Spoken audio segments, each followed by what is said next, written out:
오늘 우리가 읽는 이 열왕기하 13장의 내용은 이스라엘의 왕조의 변화, 예후 이후에 이스라엘의 왕조가 어떠한 변화가 있는가에 대한 기록을 우리에게 알려줍니다. 예후의 아들이었던 여호아스 17년 통치에 대해서, 그리고 또 그 뒤를 이은 요아스의 16년 통치, 이렇게 기록이 됩니다. 하나님께서 예후가 바알을 숨겼던 이 아합의 왕가를 심판한 일로 인하여 하나님이 예후에게 너에게 4대에 이어서 왕조가 끊어지지 않게 하겠다 하는 약속을 주셨는데, 그 이후에 예후의 자손들이 계속 이스라엘의 왕이 된 사실들을 보여주고 있습니다. 하나님의 약속대로 이루어지고 있는 일이죠. 요아스가 다스린 16년 그때에 마침내 이제 엘리야의 뒤를 이어서 엘리사가 오랫동안 사역을 감당하다가 그가 마지막 예언을 하고 죽음을 맞게 되는 이야기가 14절부터 마지막 절까지 소개가 됩니다. 그래서 엘리사가 활동했던 그 모든 일들이 마무리되는 모습이 확인이 되고 있습니다. 먼저 이스라엘의 왕조에서 예후의 아들 여호아스가 왕이 되면서 17년 동안을 다스리게 되고, 당시에 남유다의 왕은 누구냐면 요아스 왕입니다. 요아스가 상당히 오랜 시간 동안을 다스렸던 것 우리가 어제 읽은 바와 같아요. 그래서 남유다는 요아스가 다스리고 있는데, 북이스라엘은 예후의 아들이었던 여호아스가 왕이 돼서 17년을 통치하게 됩니다.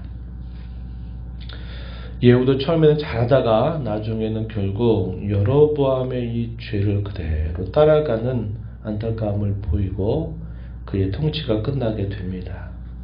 그의 대를 이어받은 여호아스의 경우에도 아버지 예후의 한계를 극복하지 못하고 더 좋은 정치를 베풀어가지 못하고 그 역시 여로보암의 죄를 그대로 떠나지 않고 그 죄를 따라갔다, 이렇게 성경은 말해줍니다.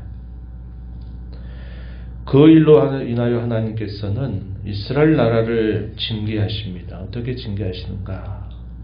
아람의 왕 하사엘을 통해서, 또 그리고 그의 뒤를 이어 왕이 되는 베나닷 3세를 말합니다. 베나닷의 손에 이스라엘 나라를 붙이셨다 하는 겁니다.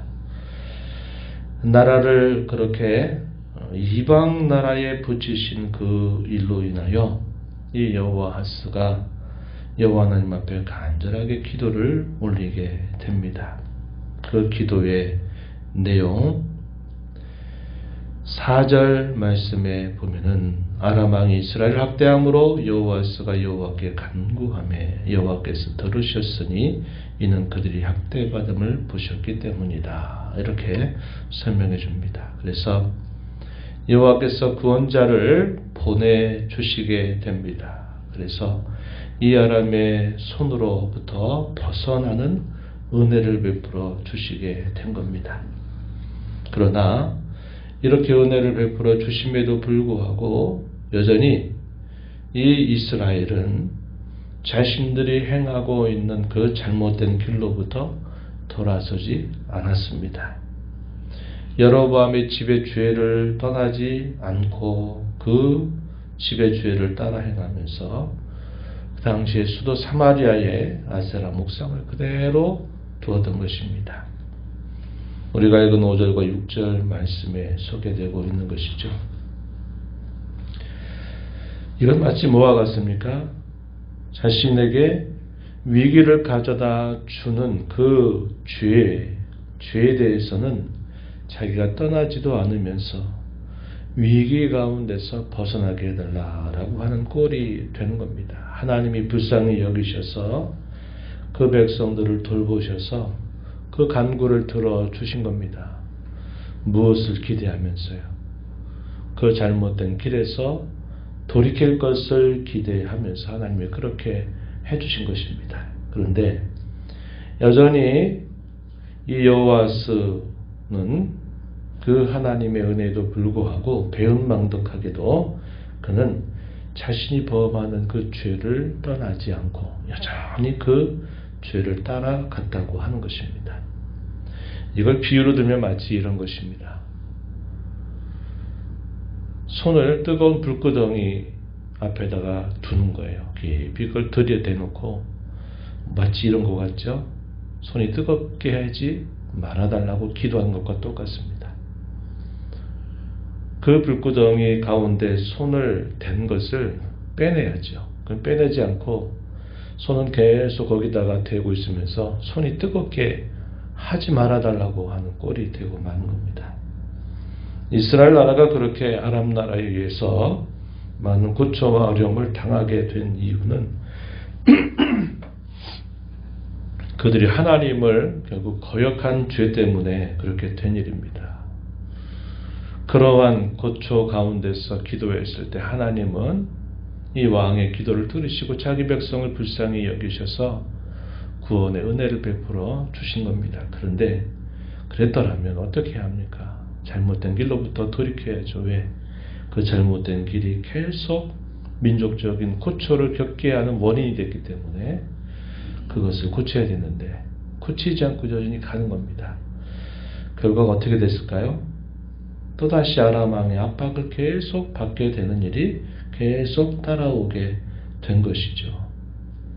이것이 당시의 어리석은 이스라엘의 모습이었다 하는 것을 우리가 보게 되는 겁니다. 이러한 사실들을 통해서 우리가 받는 교훈은 우리도 마찬가지일 수 있다는 거죠. 우리가 하나님 앞에 죄의 용서를 구하고 우리의 삶의 여러 어려움들을 겪을 때 그 위기로부터 건져달라고 하나님 앞에 간절하게 기도하면 하나님은 우리를 불쌍히 여기셔서 우리에게 그러한 은혜를 베풀어 주시는 겁니다. 그러면 우리가 어떻게 해야 됩니까? 그러한 어려움을 야기하는 잘못으로부터 결단하고 돌이키는 삶을 살아야 되는데 여전히 나는 내 생각과 내 가는 길을 고집하고 여전히 그대로 그 길을 걸어갑니다. 그러면서 또 위기 만나면 또 구해달라고 말하는 거예요. 들어갔다 벗어났다 들어갔다 벗어났다 하는 일들만 계속 반복하면서 계속 더 큰 화를 부르게 되는 꼴을 결국 경험하게 되는 것이죠. 그래서 우리가 하나님 앞에 우리의 잘못과 죄에 대하여 회개한다라는 것은 우리 입술의 고역만으로 되는 것이 아님을 우리는 꼭 기억해야 합니다. 내가 그러한 잘못을 야기하는 그 자리로부터 떠나서 하나님께 가까이 다가서야만 되는 겁니다. 이게 진짜 회개라는 거예요. 이러한 회개를 우리가 행하지 않게 되면 회개라고 하는 것도 하나의 습관이 되고 말아요. 그럼 그것은 우리 입술로 늘 잘못했다고 간구하고 하나님 앞에 말씀을 드리지만 아무런 내 삶의 변화는 없는 것입니다. 이런 일들이 닥치게 되는 것이죠.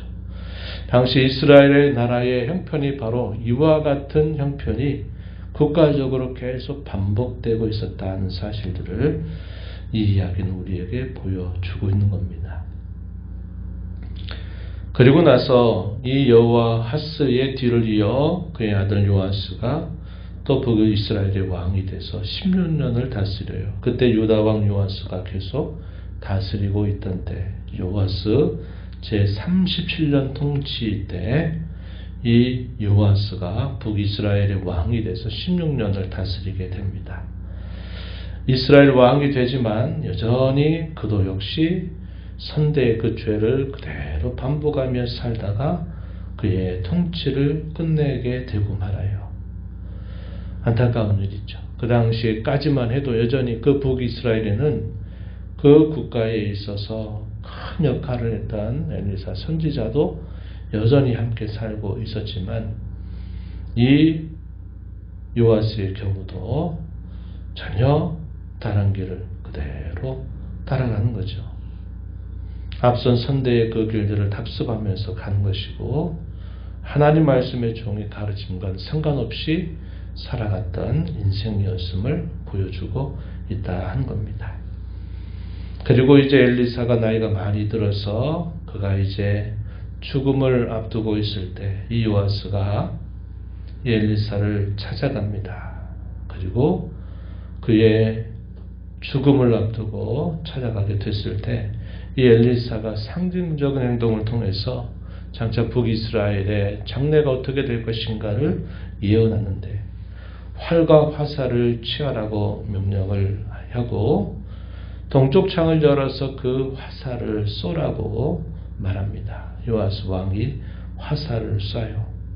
그 화살을 쏜 것은 이스라엘과 아람 나라와의 전쟁에서 하나님께서 승리를 주시겠다고 하시는 하나의 상징적인 행위였다고 하는 겁니다. 그리고 또 한 번 이 엘리사가 또다시 활을 들고서 땅을 치라고 말합니다. 땅을 치라고 계속 내리니까 말을 하니까 요아스 왕이 땅을 몇 번 쳐요? 3번 치고 말았다고 그랬습니다. 3번 쳤을 때 이 엘리사가 안타깝게도 책망하듯이 말하는 겁니다. 만약에 당신께서 5번을 계속 세게 쳤더라면 당신이 아람의 이 나라를 진멸하기까지 되었을 것입니다. 그러나 3번 쳤으니 이 아람 나라를 3번 싸워서 승리는 하겠지만 그것이 끝이다 하는 사실로 이렇게 예언을 하게 됩니다. 그리고 마침내 엘리사는 하나님의 부름을 받게 된 겁니다. 이스라엘과 아람과의 전쟁이 계속 이어집니다. 이스라엘이 많은 학대를 계속 받는 중에도 하나님께서 그 백성들을 불쌍히 여겨주셔요. 23절 말씀해 보니까 여호와께서 더불어 세워주신 언약 때문에 이스라엘에게 은혜를 베풀어 주시고 불쌍히 여기시고 그들을 돌보셔서 멸하기를 원치 아니하셨다. 이때까지 자기 앞에서 쫓아내지 아니하셨다. 이렇게 말합니다. 하나님의 세우신 그 언약을 기억하셔서 그러한 고초와 어려움 가운데서도 이스라엘을 보존해 주셨다고 말을 한 겁니다. 그리고 아람 나라의 왕 하사엘이 죽게 되고 그의 뒤를 이어서 베나데 3세가 아람 나라의 왕이 됐을 때 이 요아스가 다시 이 베나닷의 손에서 성읍을 다시 빼앗는 일이 있었어요. 3번 쳐서 무찌르면서 잃어버린 이스라엘의 영토를 어느 정도 회복하는 일이 있게 되었다. 이렇게 마지막은 우리에게 소개를 해줍니다. 오늘 우리가 이 말씀을 보면서 영적인 원리를 배우죠. 죄를 정복하지 못하게 되면 죄가 도리어 정복한다는 겁니다. 정복하지 않으면 결국 정복당한다. 이것이 이 역사가 보여주고 있는 중요한 교훈입니다. 마찬가지로 이렇게 말할 수 있어요. 하나님을 우리가 온전히 섬기지 않게 된다면 그 빈자리에는 반드시 우상이 그 자리를 차지하게 된다는 겁니다. 그래서 마침내 우리를 돌아서게 만들게 된다는 것을 우리는 배우게 되는 것입니다.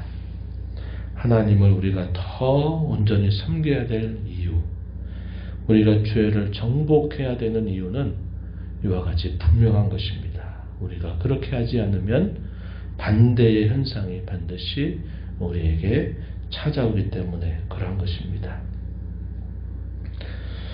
희대의 선지자였던 이 엘리사와 함께 있으면서 하나님이 그를 통해서 그 나라의 운명을 흔들고 움직이시듯 그렇게 엘리사와 함께 하신 것을 눈으로 보면서도 이스라엘의 왕들은 그러한 뛰어난 선지자에게서 무엇인가를 배우고 돌이키는 게 아니라 그와 상관없이 여전히 자기의 길을 걸어가게 되면서 하나님의 은혜를 거역하는 그런 어리석음을 행하고 말았던 것입니다. 우리가 이러한 모습들을 통해서 이런 영적 교훈을 우리 마음에 잘 새기면서 하나님의 은혜로 알고 우리의 삶을 새롭게 해서 주님을 더욱 가까이 섬겨가는 복된 삶이 되기를 진심으로 바랍니다. 하나님 아버지 감사합니다. 이 새벽 시간에도 저희들에게 생명 주시고 호흡 주셔서 아버지 앞에 나와 찬양드리며 주시는 말씀에 귀를 기울여 듣게 하시고 그 말씀을 통해서 오늘 저희들에게 주시는 주의 뜻이 무엇인지 살펴보게 하시니 감사합니다.